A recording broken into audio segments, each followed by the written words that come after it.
RDBMS क्या है? इसके पहले हमने देखा था एसक्यूएल क्या है। तो एसक्यूएल एक स्टैंडर्ड लैंग्वेज है for all RDBMS database engine. तो आरडीबीएमएस को हम बोलते हैं रिलेशनल डेटाबेस मैनेजमेंट सिस्टम, एक ऐसा कॉन्सेप्ट जिसके थ्रू हम डेटाबेस को डिजाइन करते हैं। तो मोस्टली जो आरडीबीएमएस डिफाइन करते हैं या आरडीबीएमएस कॉन्सेप्ट को फॉलो करते हैं वो एसक्यूएल लैंग्वेज को यूज करते हैं। एसक्यूएल एक स्टैंडर्ड लैंग्वेज है, उनके लिए कॉमन लैंग्वेज है, ठीक है।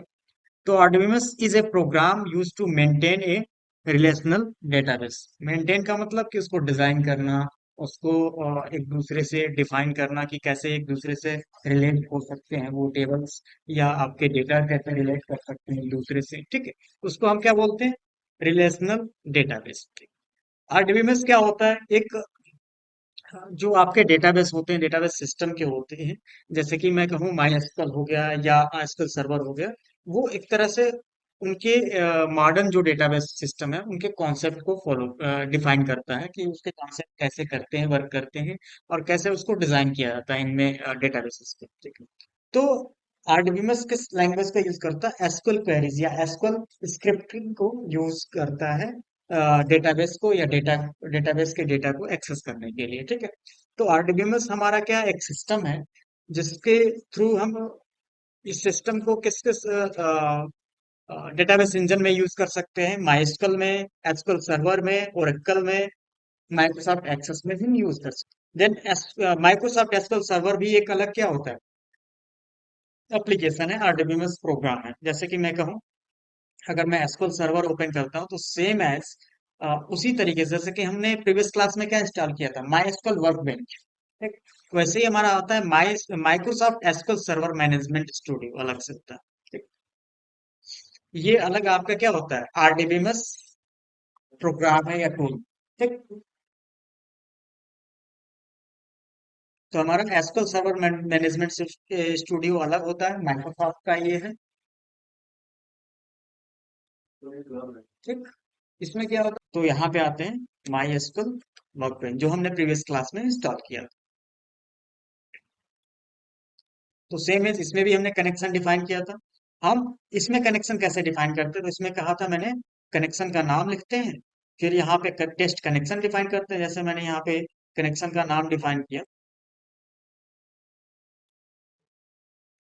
एसक्यूएल क्लास, ठीक। टेस्ट कनेक्शन,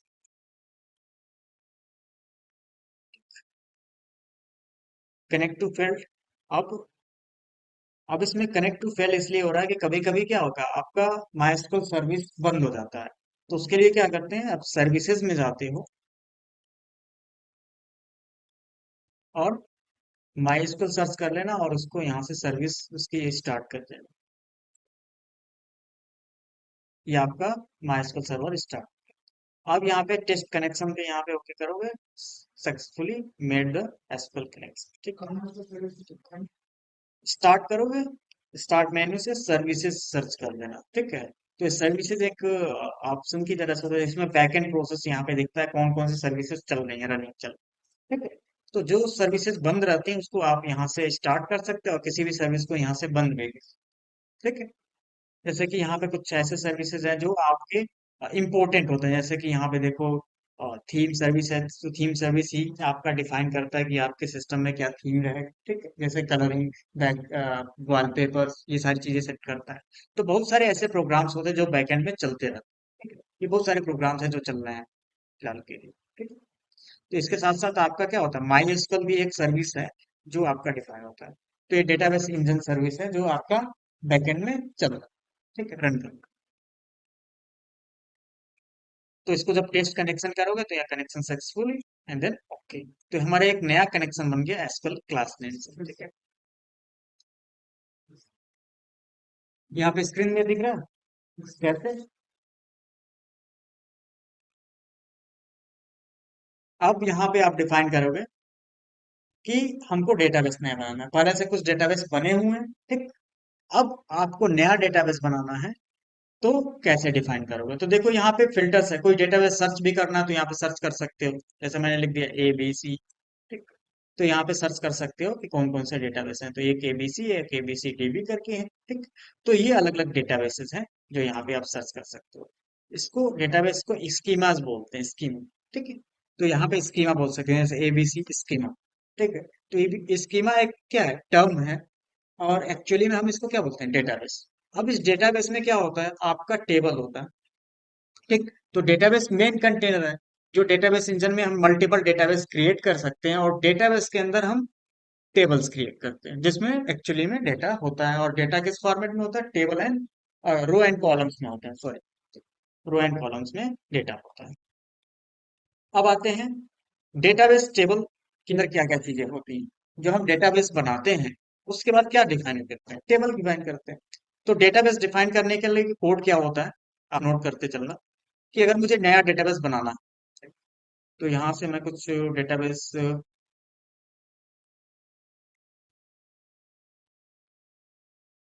बना देता हूँ। जैसे मैंने लिख दिया यहाँ पे क्रिएट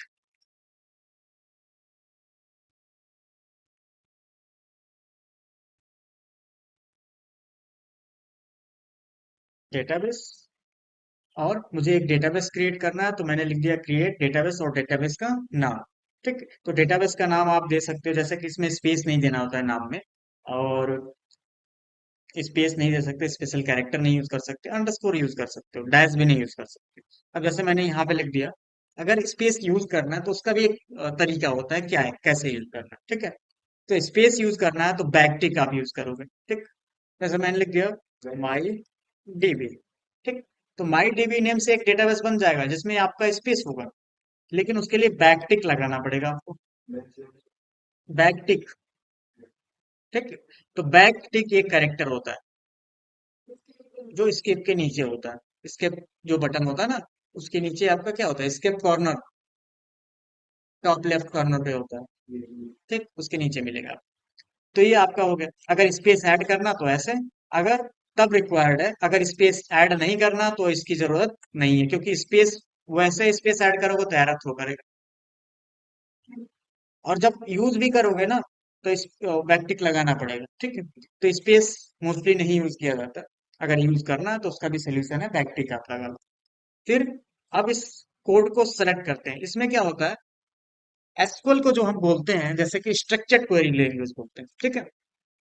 इसको हम एक चीज और बोलते हैं, सिलेक्टेड क्वेरी लैंग्वेज भी बोलते हैं। क्यों? क्योंकि हम जो क्वेरी एग्जीक्यूट करना चाहते हैं उसको हम सेलेक्ट करके एग्जीक्यूट करते हैं। क्यों? हम्म।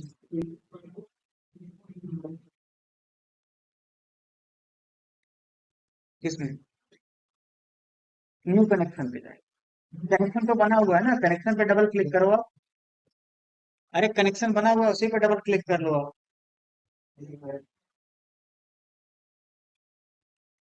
तो ये हो गया क्रिएट डेटाबेस। तो जब हम डेटाबेस क्रिएट करते हैं तो एक नया डेटाबेस डिफाइन हो जाता है। लेकिन अब देखो, इसमें क्या होता है कि आप पूरे कोड को एग्जीक्यूट नहीं करते। इसमें जिस कोड को एग्जीक्यूट करना है उस कोड को सेलेक्ट किया जाता है और तब एग्जीक्यूट किया जाता है, ठीक है। तो इसको हम एक और नाम से जानते हैं, क्या, सिलेक्टेड क्वेरी लैंग्वेज, ठीक है।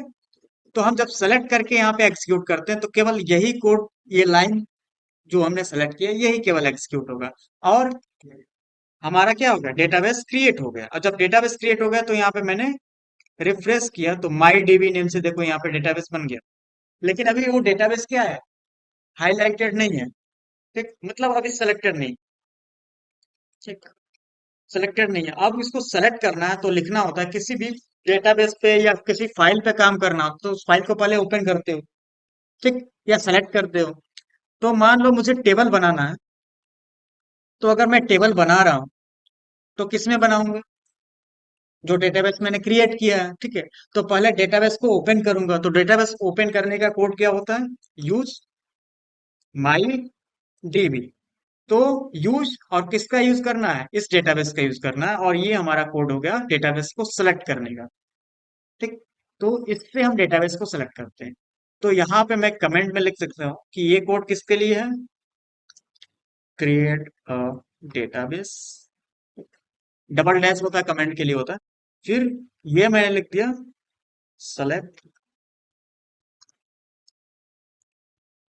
क्रिएट।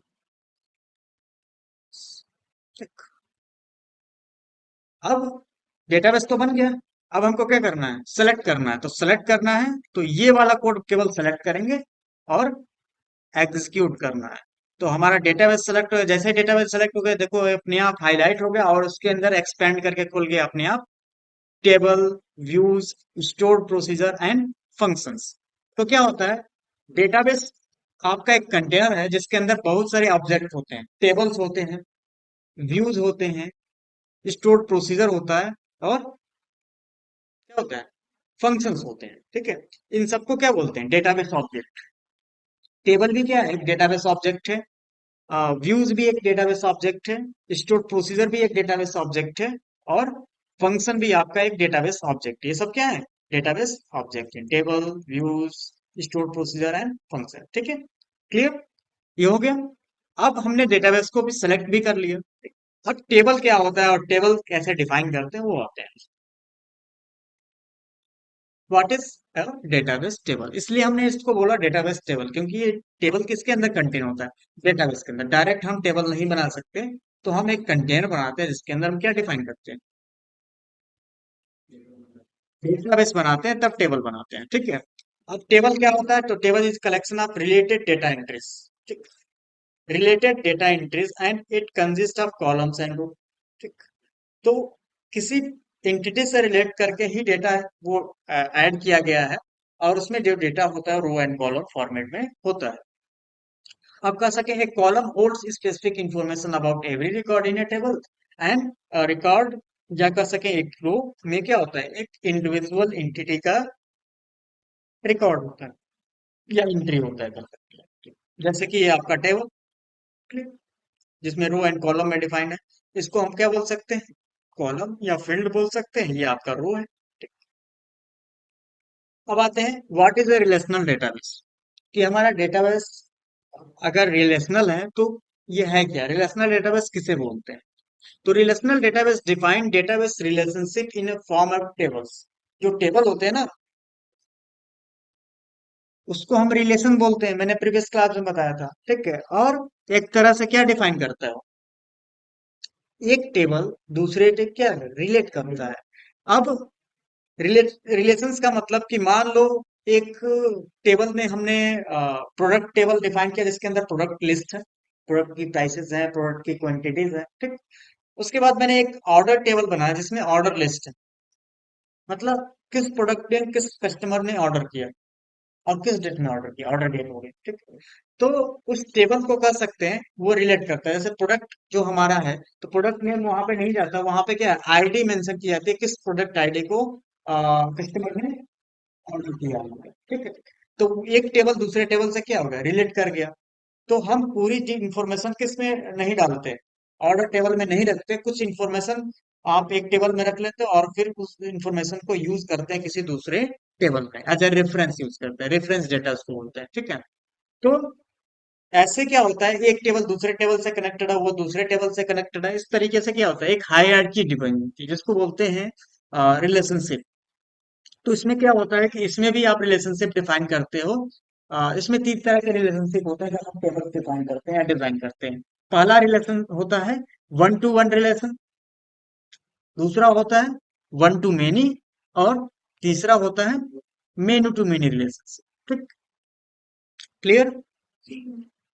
अब वन टू वन का मतलब क्या होता है, पहले ये समझ लिए कि एक टेबल का रिकॉर्ड, वन टू मेनी का मतलब या वन टू वन का मतलब एक टेबल का रिकॉर्ड दूसरे टेबल के रिकॉर्ड से एक ही रिकॉर्ड से मैच कर सकता है या एक ही बार एंट्री की जा सकती है। जैसे मैं कहूँ एक स्टूडेंट टेबल है और एक दूसरा क्या है, कोर्स टेबल है। ठीक, तो कोर्स टेबल क्या है, मैंने कहा कि एक कोर्स है, जैसे कि एक कोर्स है, अब मैं कहूँ एक स्टूडेंट एक ही कोर्स में इनरोल कर सकता है, दूसरे कोर्स में इनरोल नहीं कर सकता, उसके फिर दोबारा क्या हुआ, उसको दूसरी एंट्री करनी होगी, मतलब स्टूडेंट आईडी दूसरी इनरोल करनी होगी, तब जाके वो दूसरे कोर्स में इनरोल कर सकता है। इसका मतलब क्या है, एक स्टूडेंट एक बार इनरोलमेंट में एक ही कोर्स को इनरोल कर सकता है। हाँ, जैसे ये कह सकते हैं एक ईमेल आईडी पे एक कोर्स, उस ईमेल आईडी से दूसरा कोर्स इनरोल नहीं कर सकता, तो वो वन टू वन रिलेशनशिप है। एक टेबल, एक कोर्स और एक ही ईमेल आईडी, ये रिस्ट्रिक्शन हो गया। ठीक। तो जहां पे जिस तरह की रिक्वायरमेंट होती है उस तरह का रिलेशनशिप हम डिजाइन करते हैं अपने टेबल्स में। फिर क्या है कि मैं एक ईमेल आईडी से मल्टीपल कोर्स इनरोल कर सकता हूँ, एक ईमेल आईडी से। ठीक है, तो यहाँ पे क्या वन टू मेनी हो गया, वन टू मेनी हो गया। और मैं जहां पे चाहता हूँ कि मल्टीपल ईमेल आईडी से मल्टीपल कोर्सेज में एनरोल करना चाहता हूँ, मेनी टू मेनी रिलेशनशिप हो गया। हम्म, तो वो चीज हो गई कि हम क्या है, मल्टीपल ईमेल आईडी से एक ही कोर्स मैंने इनरोल किया। ठीक है? और या मल्टीपल ईमेल आईडी से फिर दूसरा कोर्स मैंने इनरोल किया, तो मेनी टू मेनी हो गया, मतलब कि मल्टीपल ईमेल आईडी और मल्टीपल कोर्सेस। तो आपका क्या हो गया, इस तरीके से वन टू वन उस तरीके रिलेशनशिप होती है डेटा के बीच में। तो ये आगे जाएगा, चलेंगे तो आपका सारी चीजें क्लियर होती जाएंगी कैसे हम रिलेशनशिप डिफाइन करते हैं। अब जैसे देखो ये टेबल है आपका, सीपर्स टेबल है। ठीक। कौन कौन से टेबल है आपके पास, look at the following three tables, customers, orders and shippers. Customer table में कस्टमर की डिटेल्स है, ऑर्डर टेबल में ऑर्डर की डिटेल है, एंड सीपर्स टेबल में क्या है आपका, सीपर्स की डिटेल्स है। और ये टेबल क्या है, कस्टमर की डिटेल इसमें, मतलब कस्टमर का आईडी, कस्टमर का नाम, contact name, address, city and postal code and country. ठीक। तो इसमें क्या है, किसका डिटेल है, कस्टमर्स की डिटेल है। अब कस्टमर आईडी क्या हो गया, यूनिक है। जो पहला कॉलम क्या होता है, यूनिक होता है। एक आईडी रिपीट की जा सकती है, नहीं की जा सकती। तो उससे क्या होगा, डेटा करप्ट हो जाता है। इससे आप फाइंड आउट फिल्टर ही नहीं कर पाओगे कि कौन सा डेटा आपका किसका है, या किसका आईडी, कस्टमर आईडी क्या है। ठीक। उससे क्या होता है, आईडी का मतलब कि जब भी आप कोई डेटा रिकॉर्ड बनाते हो तो उसमें एक यूनिक कॉलम रखते हो, जिससे क्या होता है, जैसे कि मैं कहूँ, अगर कहीं भी जाते हो तो आप किसी शॉप से कुछ खरीदते हो तो उसने एक इनवॉइस दिया आपको। ठीक। तो उसका इनवॉइस नंबर होता है। अब 2 साल बाद भी जाओ उसके पास, तो इनवॉइस आईडी से आपको वो देख चेक करके बता सकता है कि कब आपने कौन सी चीज क्या खरीदी। ठीक। किसके थ्रू, इनवॉइस आईडी के थ्रू फिल्टर करके। तो उसके पास वो रिकॉर्ड कैसे इजिली मिल गया, एक यूनिक डेटा या यूनिक आईडी से मिल गया। ठीक। तो यूनिक आईडी किसमें हेल्पफुल होता है, डेटा को सर्च या फिल्टर करने के लिए। ठीक है, इससे क्या होता है, यूनिक रिकॉर्ड आप फिल्टर कर सकें। ठीक है, तो कोई भी रिकॉर्ड आप इंसर्ट करते हो, जैसे कस्टमर का रिकॉर्ड इंसर्ट करना, तो उसका एक एक, एक कस्टमर का आईडी आप जनरेट करते हो। देन आपको फिर ऑर्डर्स की डिटेल डिफाइन करनी है, तो ऑर्डर आईडी होती है। ठीक। तो इनवॉइस डिटेल भी रखना, तो इनवॉइस आईडी होती है या इनवॉइस नंबर होता है। ठीक है। उसी तरीके से जब अगर मुझे सीपर्स की डिटेल्स रखनी है तो सीपर्स आईडी होती है। ठीक। तो यहाँ पे कस्टमर की डिटेल में क्या है, कस्टमर आईडी है। तो कस्टमर आईडी आपका क्या होगा, यूनिक होगा, और उसमें बिना एक तरह से ब्लैंक भी डेटा हम नहीं डाल सकते, उसमें नंबर डालना ही डालना है, यूनिक नंबर। और नंबर उसमें मैंडेटरी है, रिक्वायर्ड फील्ड होता है। ठीक है। और कस्टमर नेम आपका डुप्लीकेट भी होगा तो क्या होगा, उसकी जो आईडी होगी तो यूनिक होगा, उसके थ्रू हम क्या कर सकते हैं, उसको फिल्टर कर सकते हैं वहां से। अब दूसरा टेबल क्या है हमारा, ऑर्डर टेबल है। अब ऑर्डर टेबल में देखो, ऑर्डर आईडी तो यूनिक हो गया, लेकिन कस्टमर आईडी कहाँ से आ रहा है, कस्टमर टेबल से आ रहा है। तो ऑर्डर आईडी मतलब कि ये अलग अलग ऑर्डर हैं। अब मान लो ये कस्टमर आईडी रिपीट हो रहा है, मतलब इसने 2 बार ऑर्डर की, 2 बार ऑर्डर किए ना, दिख रहा है। और किस इम्प्लाई ने ऑर्डर रिसीव किया उसकी आईडी है, इम्प्लाई आईडी, यहाँ पे ये भी दिख रहा है। ठीक है। तो मैं ये भी रिकॉर्ड मेंटेन कर रहा हूँ, तो किस इम्प्लाई ने ऑर्डर रिसीव किया। अगर ऑर्डर कस्टमर ने दिया तो किस एम्प्लॉय ने ऑर्डर रिसीव किया, और किस सीपर्स के बाद उसने ट्रांसफर किया। ठीक है। तो उसकी भी सीपर आईडी लास्ट में है। ठीक, पर्पल जो आपका जो कॉलम दिख रहा है, सीपर आईडी। तो इसमें कुछ ऐसे डेटा हैं जो दूसरे टेबल से आ रहे हैं, जैसे कि क्या, customer ID, employ ID and shipper ID. समझ गए, इसको बोलते हैं रेफरेंशियल डेटा या फॉरेन डेटा, फॉरेन की बोल सकते हो, आगे चल करके इसको हम एसक्यूएल टर्म में फॉरेन की बोलते हैं। ठीक। अब ये रिपीटेड हो सकता है, मतलब कि एक कस्टमर रिपीटेड ऑर्डर कर सकता है। जैसे 5 वाले आईडी वाले ने 2 बार यहाँ पे डिफाइन किया है, एक बार लास्ट में फिर आपने ऑर्डर किया हुआ है, ठीक। तो इस तरीके से रिपीटेड किया हुआ है। अब देखो यहाँ पे जो इम्प्लाई आईडी 8 है, 3 है, 3 वाले इम्प्लाई आईडी ने 2 बार रिसीव किया हुआ है इसने। तो किस एम्प्लॉय ने कितने ऑर्डर रिसीव किए, किस कस्टमर ने कितने ऑर्डर आप दिए, ये हम रिपोर्ट निकाल सकते हैं इजिली। ठीक है, किसके भी आप पे जो हमने ऑर्डर डिफाइन किए या हमने जो रिकॉर्ड मेंटेन किए। अब रिकॉर्ड इसी तरीके से टेबल हम डिजाइन करते हैं जिससे हमको क्या है, बहुत सारे रिपोर्ट्स इजिली मिल जाए। ठीक। तो डेटाबेस हम ऐसा ही डिजाइन करते हैं कि हमको रिपोर्ट्स इजिली मिल सकें, अलग अलग तरह से रिपोर्ट या अलग अलग तरीके के रिपोर्ट्स हम जनरेट कर सकें। अगर हमारा अ, जो मैनेजर है अगर डिमांड करता है रिपोर्ट्स की, तो ठीक है, तो हम रिपोर्ट्स उस तरीके से जनरेट कर सकें, इफेक्टिव जनरेट कर सकें। उसके लिए क्या होता है, हमारा डिजाइन भी इफेक्टिव होना चाहिए, डेटाबेस डिजाइन, कि हम रिकॉर्ड कैसे रख रहे हैं, डिपेंड खूब करता है। अब इसमें ये भी डिपेंड कर सकता है कि ऑर्डर डेट तो है, लेकिन हम ये भी देख सकते हैं कि ऑर्डर टाइम भी रख सकते हैं कि किस टाइम ऑर्डर किया गया। तो और डिटेल में हो गया हमारा ऑर्डर टाइम, कि ऑर्डर डेट तो है लेकिन ऑर्डर टाइम नहीं है, तो ऑर्डर टाइम भी आप स्टोर कर सकते हो कि किस टाइम ऑर्डर किया, मॉर्निंग में या इवनिंग में। ठीक। तो और डिटेल में हम वहां पे रिपोर्ट जनरेट कर सकते हैं। ठीक। इससे क्या होता है, इससे क्या होता है कि आपका एक चीज और होता है कि जब हम इस तरह के डिजाइन करते हैं वेबसाइट, सॉरी, डेटाबेस डिजाइन करते हैं, तो इसमें हमारा क्या होता है, डिसीजन मेकिंग एक तरह से क्या होता है कि हम एनालिसिस रिपोर्ट निकाल सकते हैं कि किस टाइम ज्यादा ऑर्डर्स आते हैं। एक हम फिल्टर करके निकाल सकते हैं, एक एनालिसिस रिपोर्ट डिफाइन कर सकते हैं, और उस टाइम हम क्या कर सकते हैं, अपने जो भी चीजें हैं उसको कंट्रोल कर सकते हैं, मार्केटिंग या जो भी स्ट्रेटजी बना सकते हैं। तो ये क्या होता है, बिजनेस के लिए क्या होता है, आपका इंपॉर्टेंट होता है सबसे बड़ा। तो अगर आप सही तरीके से डिजाइन करोगे डेटाबेस, तभी जाकर क्या मिलता है आपको, इफेक्टिव रिपोर्ट मिलता है। ठीक है। अब आते हैं सीपर्स डिटेल। तो सीपर्स में क्या है, सीपर आईडी है, सीपर का नाम है, सीपर का फोन नंबर है।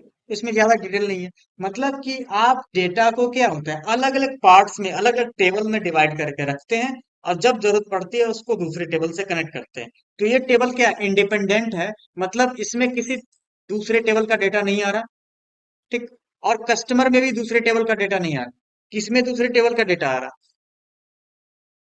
इस टेबल में। ठीक। तो ये टेबल क्या होता है, एक तरह से डिपेंडेंट टेबल हो गया ना।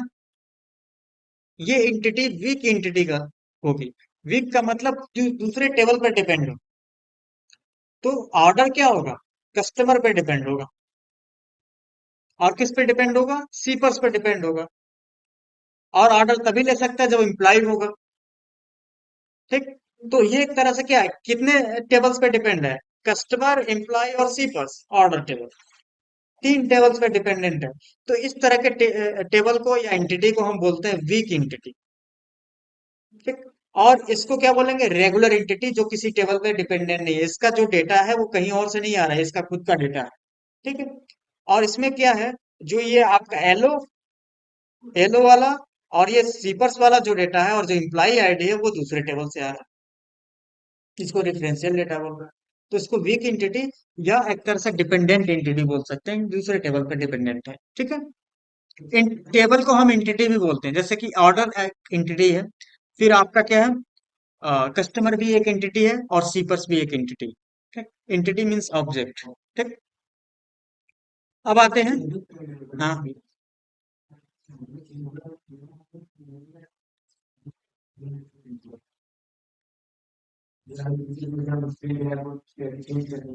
चेंज करनी है। तो देखो, कभी कभी क्या होता है कि जब हम ये चीज डिफाइन करते हैं, फॉरेन की और प्राइमरी की डिफाइन करते हैं, मतलब कि जो फॉरेन डेटा है, ठीक। तो सबसे पहले क्या होता है कि एक डिलीटिंग सीक्वेंस होता है। अगर मुझे डिलीट करना है, तो मान लो किसी कस्टमर का मैंने रिकॉर्ड डिफाइन कर लिया, ऑर्डर ले लिया, तो मैं चाहता हूँ उस कस्टमर को ही डिलीट करना, उसके रिकॉर्ड को डिलीट करना। तो मैं डिलीट नहीं कर सकता डायरेक्ट, क्योंकि उसका ऑर्डर अगर मेरे पास है, तो मैं उस कस्टमर को डिलीट नहीं कर सकता, उसके रिकॉर्ड को डिलीट नहीं कर सकता, हटा नहीं सकता। पहले क्या करूंगा, उसके ऑर्डर को डिलीट करूंगा, देन क्या डिलीट करूंगा, उसके रिकॉर्ड्स को डिलीट करूंगा। क्योंकि वो रिस्ट्रिक्शन डिफाइन कर देता है कि जब तक उसके रिकॉर्ड जहां जहां यूज किए जा रहे हैं उसको डिलीट ना कर दें तब तक क्या होगा, उसको हम क्या कर सकते हैं, तब तक डायरेक्टली डिलीट नहीं कर सकते, मतलब उसका डेटा कहीं रेफरेंशियल यूज हो रहा है तब तक मैं उसको डिलीट नहीं कर सकता। तो कस्टमर जैसे 1 वाला जो कस्टमर है या 5 वाला जो कस्टमर है, जब तक उसका ऑर्डर इस टेबल में रहेगा तब तक मैं उसको डिटेल को डिलीट नहीं कर सकता। समझ गए? तो जब तक किसी टेबल में उसका रेफरेंस या डेटा होगा तब तक मैं डायरेक्ट उसके डिटेल को डिलीट नहीं कर सकता। ये एक रिस्ट्रिक्शन लग जाता है, वैलिडेशन। इससे क्या होता है, गलत डेटा डिलीट नहीं होता, मतलब वहां से डिलीट कर दिया यहाँ पर है, तो उसकी डिटेल अगर निकालना हो तो डिटेल तो हमारे पास है ही नहीं, डिलीट कर दिया किसी ने। तो रिस्ट्रिक्शन इसीलिए होता है कि आप गलती से भी ऐसा काम न करें। ठीक। तो पहले डिलीट करना हो तो पहले आप रिकॉर्ड्स को डिलीट करो जो ऑर्डर्स हैं, उसके बाद तब उसका डिटेल डिलीट करो। नीचे के लेवल से डिलीट करते जाएंगे। हाँ, ट्रांजैक्शन डिलीट करेंगे तब जाके अकाउंट डिलीट होगा। समझ लो इस तरीके से, अकाउंट डिटेल जब तक रहेगा तब तक ट्रांजैक्शन रहेगा, मतलब एक लेवल नीचे जितने भी लेवल्स यूज किए गए हैं वो डिटेल्स आप डिलीट करते जाओगे तब जाके मेन डिटेल आप क्या करोगे, डिलीट करो। ठीक है। हाँ, उसको बोलते हैं कास्केडिंग डिलीटेशंस। ठीक। देन अब आते हैं, एसक्यूएल क्या है। तो SQL is standard language for dealing with relational database. एक स्टैंडर्ड लैंग्वेज, स्टैंडर्ड का मतलब होता है एक स्टैंडर्ड या कॉमन लैंग्वेज बना दिया गया है जितने भी आरडीबीएमएस या रिलेशनल डेटाबेस है सबके लिए। ठीक। SQL is used to insert, search, update and delete database records. ये क्या करता है, रिकॉर्ड्स को मेंटेन करता है, अपडेट करना, सर्च करना, ठीक, फिल्टरिंग करना। SQL keywords are not case sensitive. Case sensitive मतलब कि कैपिटल स्मॉल कैसे भी लिख सकते हो। ठीक है। इसमें कोई दिक्कत नहीं होती, आप कैपिटल में लिखो, स्मॉल में लिखो, जैसे लिखना चाहो लिख सकते हो। नेक्स्ट है, सेमीकोलन लगाना है या नहीं लगाना। तो इसमें क्या होता है, सेमीकोलन आप नहीं लगाओगे तब भी चलेगा, लेकिन जब एक लाइन में मल्टीपल स्टेटमेंट लिखते हैं तो स्टेटमेंट को टर्मिनेट करने के लिए सेमीकोलन तो जरूरी हो जाता है। ठीक है। लेकिन आप बाय डिफॉल्ट आप क्या करते हो कि एक ही स्टेटमेंट है तो आप बिना सेमीकोलन के लिख सकते हो। ठीक है। लेकिन दो स्टेटमेंट एक साथ एग्जीक्यूट कराना चाहते हो तो बीच में क्या होगा, आपको सेमीकोलन डिफाइन करना पड़ेगा, लगाना पड़ेगा। तो some database system requires a semicolon at the end of its SQL statement। Semicolon क्या होता है, एक स्टैंडर्ड तरीका होता है कि किसी भी एसक्यूएल स्टेटमेंट को सेपरेट करने का। जैसे कि कोई आप पैराग्राफ लिखते हो तो पैराग्राफ के लास्ट में फुल स्टॉप, नेक्स्ट पैराग्राफ। इसी तरीके से स्टेटमेंट जब क्लोज होता है तो सेमीकोलन, फिर नेक्स्ट स्टेटमेंट, फिर सेमीकोलन, फिर नेक्स्ट स्टेटमेंट, सेमीकोलन। तो एक स्टेटमेंट जब क्लोज होता है तो आप सेमीकोलन लिखते हो। ठीक है। हो गया। तो ये सेमीकोलन का यूज है। तो यहाँ पे सेमीकोलन हमने क्या दिया, देखो यहाँ पे सेमीकोलन, पहला स्टेटमेंट है सेमीकोलन, दूसरा स्टेटमेंट स्टार्ट किया, लिखा सेमीकोलन। यहाँ पे सेमीकोलन नहीं देंगे तब भी एग्जीक्यूट करेगा, कर रहा है। लेकिन देखो यहाँ पे सेमीकोलन नहीं दिया मैंने, तो यहाँ पे एरर दिखाने लगा उसने कि नेक्स्ट स्टेटमेंट लिख रहा हूँ तो यहाँ पे एरर आ रहा है। अब एरर क्या आ रहा है, use is not valid at the position. ठीक। क्या लिखा हुआ है, एक्सपेक्टिंग एंड ऑफ सेमीकोलन। ठीक। तो यहाँ पे सेमीकोलन हमने नहीं दिया तो नेक्स्ट वाले में एरर आने लगा, इसमें नहीं आएगा लेकिन इसमें आ जाएगा। तो समझ गए। अब एरर नहीं आ रहा, वो एडिटर में दिखने लगता है एरर। ठीक है? आपको पता चल जाता है।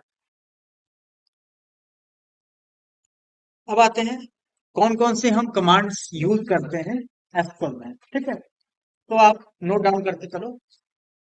सम of the most important SQL commands are select. Select क्या करता है, डेटा को फेच करता है, extract data from the database. ठीक। कि आपको डेटा रिट्रीव करना है, फेच करना है या एक्सट्रैक्ट करना। ठीक। उसके लिए आप सेलेक्ट कमांड यूज करते हो, सेलेक्ट क्वेरी कमांड भी बोलते हैं इसको। देन अपडेट क्या होता है, डेटा अगर एग्जिस्टिंग डेटा है, जैसे उसकी नेम को चेंज करना हो, किसी का एड्रेस चेंज करना हो, किसी का सैलरी चेंज करना, किसी एम्प्लॉय का, तो उसके लिए हम अपडेट कमांड चलाते हैं। नेक्स्ट डिलीट है, किसी रिकॉर्ड को डिलीट करना हो, सेलेक्टेड रिकॉर्ड या पूरे रिकॉर्ड को ही डिलीट करना उसके लिए होता है। फिर इंसर्ट इनटू, नए रिकॉर्ड को इंसर्ट करना। क्रिएट डेटाबेस, डेटाबेस क्रिएट करना। अभी देखा हमने ये कमांड क्रिएट डेटाबेस वाला। अल्टर डेटाबेस, डेटाबेस को मॉडिफाई करने के लिए होता है, जैसा कि डेटाबेस का नाम चेंज करना है मुझे। Create table, creates a new table. Create table क्या करता है, एक नया टेबल क्रिएट करता है ये command.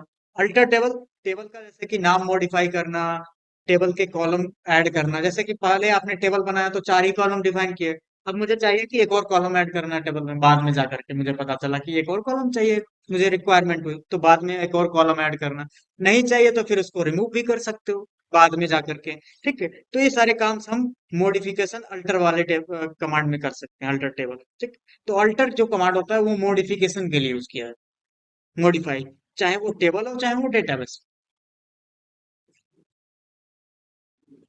Then drop table, drop का मतलब होता है पूरी तरह से टेबल को डिलीट कर देना। और जब डिलीट कर देते हैं तो उसका कोई बैकअप नहीं होता, रीस्टोर नहीं कर सकते। ठीक है, तो ये सोच समझ के ड्रॉप करना चाहिए टेबल। देन डेटाबेस को भी ड्रॉप कर सकते हो आप, ड्रॉप इंडेक्स, ड्रॉप टेबल।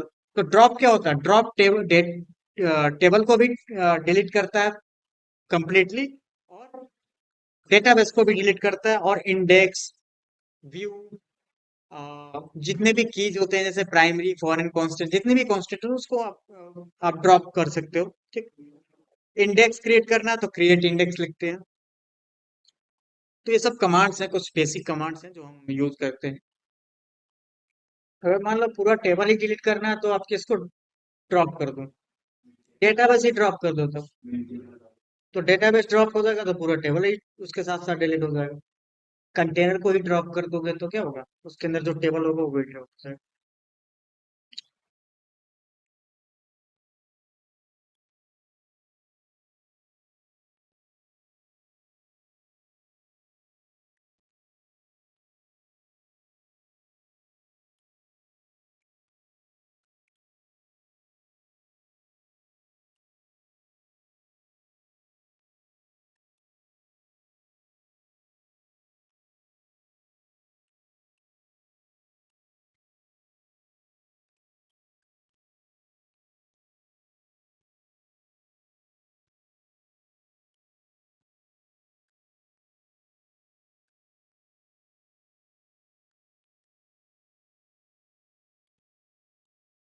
हो गया। नेक्स्ट,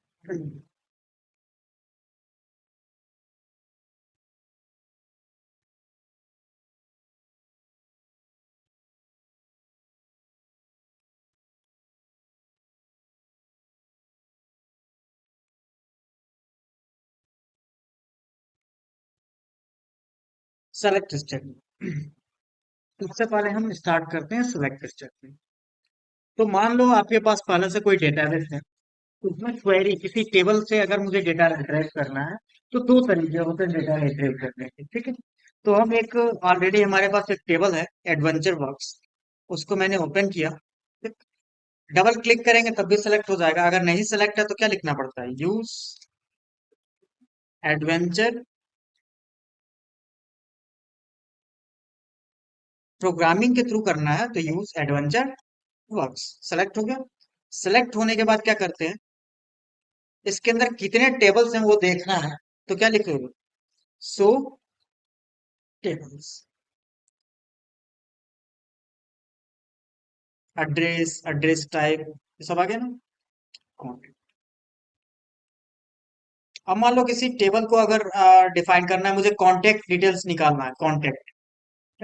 तो मैं क्या करूंगा, आप कांटेक्ट टेबल से, आप देखो यहाँ पे दो तरह से किसी भी कॉलम को सेलेक्ट कर सकते हो या टेबल्स को सेलेक्ट कर सकते हो। पहला है select syntax for selected columns, selected का मतलब कुछ सेलेक्टेड कॉलम्स ही मुझे चाहिए। ठीक। और एक होता है सिंटेक्स फॉर ऑल कॉलम्स, तो पहले हम ऑल कॉलम सेलेक्ट कर लेते हैं, उसके बाद हम डिफाइन करते हैं। तो मैंने लिखा सेलेक्ट, और ऑल कॉलम्स के लिए आप लिखते क्या हो, एस्ट्रिस्क। एस्ट्रिस्क डिनोट करता है ऑल फील्ड्स। तो सेलेक्ट ऑल फ्रॉम क्या, अब देखो इजी है, एकदम सिंपल लैंग्वेज, इंग्लिश लैंग्वेज की तरह से। सेलेक्ट स्टार, स्टार का मतलब ऑल, फ्रॉम टेबल का नाम लिख दो कॉन्टेक्ट। तो इसमें कुछ याद करना है, एकदम easy. Select star from contact. Star का मतलब ऑल कॉलम्स। ठीक। अब मुझे कुछ सिलेक्टेड कॉलम चाहिए, जैसे title, first name and last name चाहिए केवल मुझे। टाइटल का मतलब मिस्टर एंड मिसेस लिखा हो, फर्स्ट नेम चाहिए और लास्ट नेम केवल मुझे जाना है, और ईमेल एड्रेस भी चाहिए, तो मैं ईमेल एड्रेस में निकाल देता हूँ। तो मैं लिखूंगा सेलेक्ट, मतलब कुछ सेलेक्टेड कॉलम का चाहिए मुझे। तो मैंने लिख दिया सेलेक्ट टाइटल, कॉमा, सेलेक्ट, फिर फर्स्ट नेम। आप स्मॉल लेटर में भी लिख सकते हो, कोई जरूरत नहीं है एग्जैक्ट जैसे लिखा है वैसे लिखने की जरूरत नहीं है कॉलम का नाम। फिर फर्स्ट नेम, लास्ट नेम, और मैंने लिख दिया कॉमा ईमेल एड्रेस। ठीक। और क्या लिख दोगे, फ्रॉम, ये तो लिखना पड़ेगा ना, from contact. Select all from contact मतलब ऑल फील्ड दिख रहे थे, अभी मुझे कुछ सेलेक्टेड कॉलम को ही देखना है, मतलब जो आपको चाहिए। तो मैंने ये दे दिया और सेलेक्ट किया, तो केवल वही आएगा, title, first name, last name और ईमेल एड्रेस। समझ गए? इसको बोलते हैं क्या? हाँ? अरे वही चीज ना, जब जिस कोड की जरूरत है उसको सेलेक्ट करके एग्जीक्यूट करते हैं। इसका मतलब पहले था जब हमने उसका यूज किया। ठीक। अब इसको यूज करना है तो इसको सेलेक्ट करके एग्जीक्यूट किया हमने। ठीक। तो इससे क्या होगा, इससे ऑल फील्ड्स आपके आएंगे। ठीक। और इसके सेलेक्टेड कॉलम, मतलब कि जो कॉलम चाहिए आप कॉमा देकर के यहाँ लिख लो स्टार की जगह पे, बाकी कोड वही रहेगा। जैसे स्टार की जगह पे क्या लिखा है, सेलेक्टेड कॉलम का नाम कॉमा देकर के मैंने दे दिया, कौन कौन से कॉलम चाहिए। स्मॉल कैपिटल कैसे भी लिख सकते हो, लेकिन स्पेलिंग मिस्टेक नहीं होनी चाहिए। ठीक है। तो ये डिफाइन करोगे तो यहाँ पे आपका क्या होगा, सेलेक्टेड कॉलम। तो पहला तरीका क्या होता है, सेलेक्टेड कॉलम, और दूसरा ऑल, ऐसे ये नोट कर सकते हो। ठीक। तो दो तरीके होते हैं डेटा रिट्रीव करने के किसी भी टेबल से।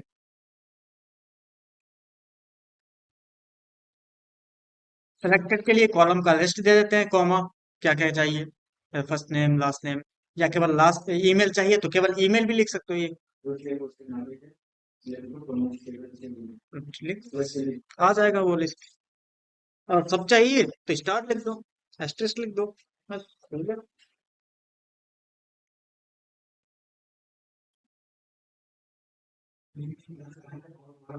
हम्म।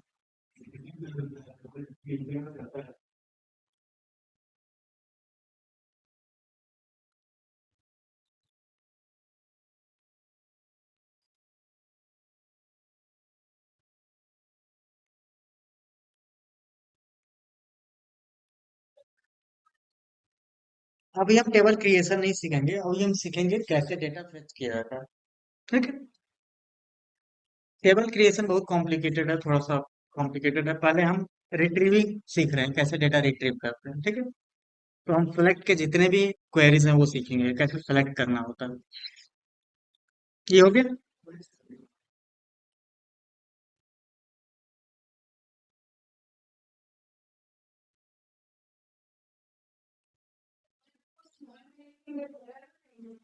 हम्म। नहीं, केस इंसेंसिटिव है, कोई दिक्कत नहीं है, एरर नहीं है।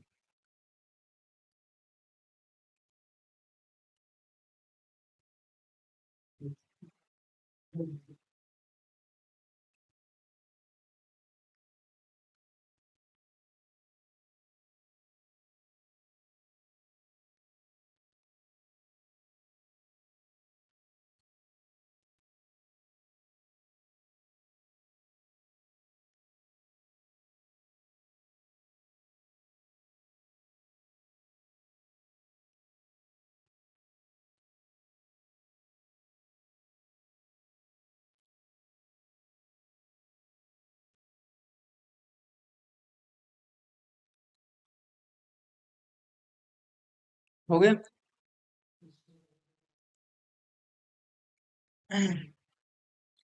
Next, select distinct command. Distinct का मतलब क्या होता है कि डिफरेंट या यूनिक। ठीक है? अब मुझे यूनिक डेटा चाहिए, जैसे कि यहाँ पे पहले चेक कर लूं कि डेटा क्या क्या है।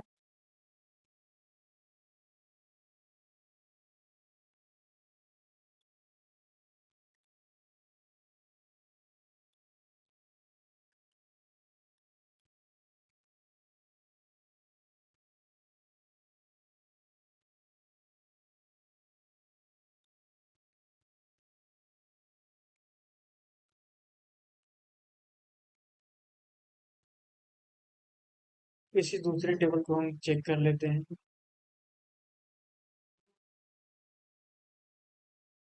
एड्रेस, जिसमें ये डिफाइन कर सके।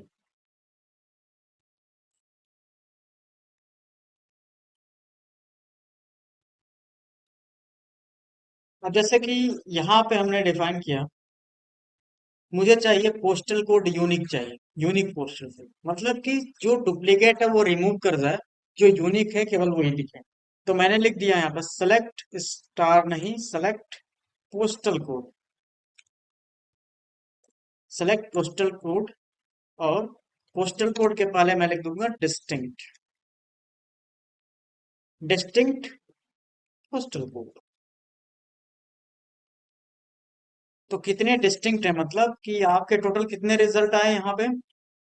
8। 8 नहीं है, टोटल कितने हैं?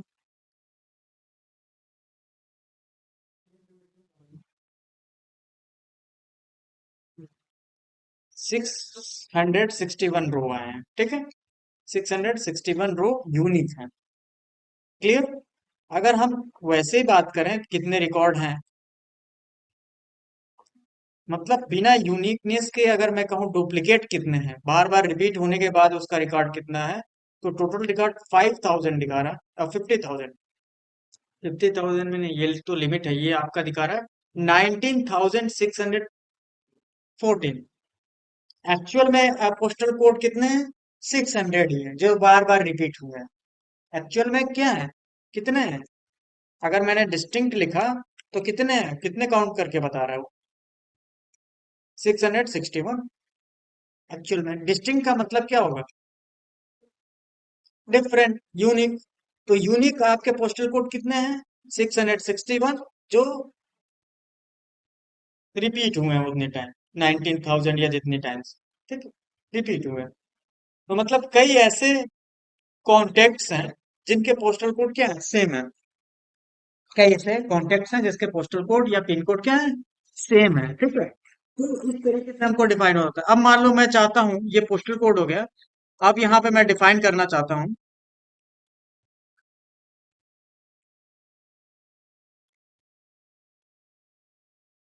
सिटी, चेक करना चाहता हूँ, तो मैंने लिख दिया डिस्टिंक्ट सिटी।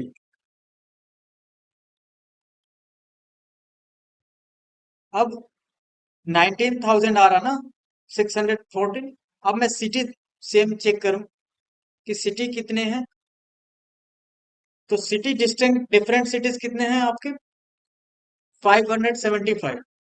बहुत हिल, पोर्टलैंड, सिएटल, ठीक, ये सब क्या है आपके, डेलस, ये सब क्या है, सिटीज है। क्लियर। और इस सिटीज के भी यहाँ पे आपका क्या है, ये सिटीज बार बार रिपीट हुए हैं, तो कई कॉन्टेक्ट्स हैं ऐसे हैं जो सेम सिटीज के हैं, ठीक। तो ऐसे हम डिफाइन कर सकते हैं कि यूनिक सिटीज कितने हैं, टोटल कितने सिटीज के पर्सन हैं, तो ये हम डिफाइन भी कर सकते हैं। अगर मुझे काउंट करना हो तो यहाँ पे क्या लिख दूंगा, काउंट फंक्शन ऐड कर दूंगा,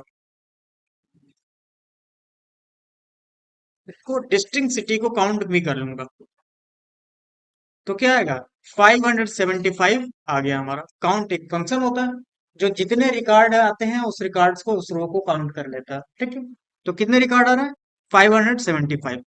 ऐसे काउंट भी कर सकते हो, अगर ऐसे नहीं लिखा तो सिटीज लिख करके आ जाते हैं, ठीक है। तो ऐसे काउंट भी कर सकते हैं। तो ये फंक्शंस हम आगे और भी पढ़ेंगे, इसको एग्रीगेशन फंक्शन बोलते हैं या एग्रीगेट फंक्शंस बोलते हैं, ठीक है। तो काउंट भी कर सकते हैं, अगर काउंट करना हो तो काउंट फंक्शन के अंदर ये डाल दोगे डिस्टिंक्ट सिटी, तो उसको काउंट करके कितने रिकॉर्ड आ रहे हैं वो काउंट करके आपको बता देगा, ठीक है। तो काउंट एक फंक्शन होता है जो रिकॉर्ड्स या रो को काउंट करता है। तो ये हो गया आपका डिस्टिंक्ट। तो डिस्टिंक्ट करता क्या है, the distinct statement is use to return only distinct और डिफरेंट वैल्यू। और डिफरेंट वैल्यू किसको बोलते हैं हम, यूनिक वैल्यूज, ठीक है। तो ये पहले डिस्टिंक्ट, और सेम सिंगल कॉलम को नहीं, मल्टीपल कॉलम्स को आप डिफाइन कर सकते हो। जैसे कि मैंने डिफाइन किया कि अगर मेरे पास रिकॉर्ड्स हैं, नेम है और एज मैं डिफाइन कर रहा हूँ, तो नेम एज जैसे कि अजय, और फिर दूसरे रिकॉर्ड में फिर अजय और 18 नहीं होना चाहिए, ठीक। या तो 20 है। अगर किसी का अजय और 18 है तो वो रिपीट नहीं होगा। मतलब नेम और एज को अगर डिस्टिंग कर रहा हूँ, दो कॉलम को मैं डिस्टिंग डिफाइन कर रहा हूँ, तो दोनों सेम नहीं होने चाहिए, दोनों रिपीटेड नहीं होने चाहिए। तो ये चीज क्या होती है, डिस्टिंक्ट क्या होता है, हम दो कॉलम को या उससे ज्यादा कॉलम को मिक्स करके भी डिफाइन कर सकते हैं। तो जितने भी कॉलम्स हम मिक्स कर रहे हैं, तो वो दोनों सारे कॉलम्स के डेटा रिपीटेड सेम नहीं होना चाहिए। रिपीटेड सेम नहीं होता, वो उसको इग्नोर कर देता है, तो केवल यूनिक डेटा को ही वो रिटर्न करता है डिस्टिंक्ट। ठीक है। तो इससे क्या होता है, इजी हो जाता है कि आप केवल डिस्टिंक्ट या यूनिक डेटा देख सकते हो। तो अगर आपको यूनिक रिपोर्ट या यूनिक डेटा रिपोर्ट निकालना हो, तो आप ऐसे डिस्टिंक्ट कीवर्ड का यूज कर सकते हो सेलेक्ट में। ठीक है। चलो नेक्स्ट क्लास में हम फिल्टरिंग डिफाइन करेंगे, जिसमें हम वेयर का यूज करते हैं। वेयर क्या होता है, डेटा फिल्टरिंग के लिए, सर्चिंग के लिए यूज किया जाता है। ठीक। कि हमको अगर सर्च करना हो, किसी का नाम सर्च करना हो, किसकी ईमेल आईडी सर्च करनी है, और ईमेल आईडी के भी आपको उसका डिटेल सर्च करना है, तो हम सर्च कैसे करेंगे। ठीक है। तो उसमें बहुत सारे ऑपरेटर होते हैं जिसका हम यूज करते हैं सर्चिंग में, जैसे like, less than, greater than. इसमें लॉजिकल ऑपरेटर एंड और नॉट का भी यूज करते हैं। ठीक है। तो वो चीजें हम यूज करेंगे फिल्टरिंग के लिए। ठीक है। इतना रहने देते हैं।